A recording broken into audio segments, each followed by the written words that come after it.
Athletic scholarships. It's very important that parents understand that statistics alone cannot earn your student an athletic scholarship. Students must also meet the academic requirements of the college or university that they wish to attend.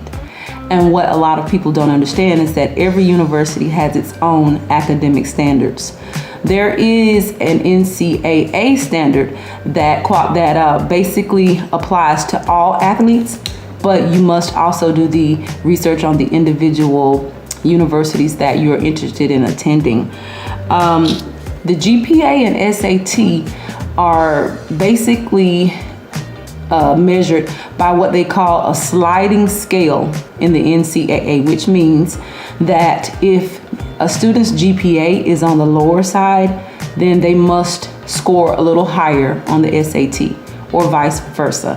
If the SAT is on the lower side, then the GPA must be a little higher. So that's typically what the universities and the NCAA look at in order to qualify a student for an athletic scholarship within the NCAA.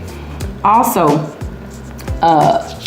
parents need to make sure that students understand that their statistics must be above average, which means, this is just an example, in basketball, if a student athlete is scoring double digits, rebounding double digits, and maybe has assists in double digits, that is above average.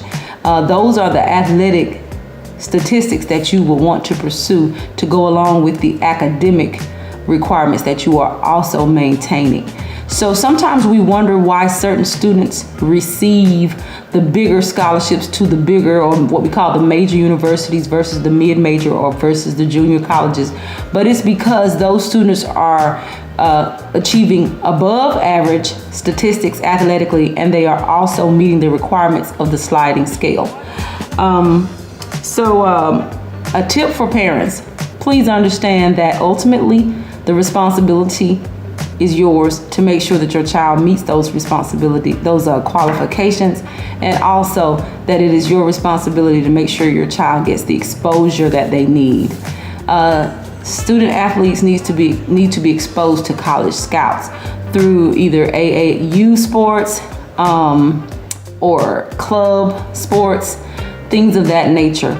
None of these things are the responsibility of their high school coaches. A lot of high school coaches do those things out of the kindness of their hearts, but it is not their responsibility.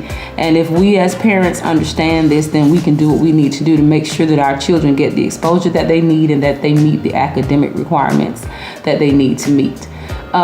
So those are the tips that I wanted to give about academic and athletic scholarships. Hopefully this information will be helpful to someone out there, and whenever I receive new information that could be helpful to you, I will definitely make sure that I get it to you.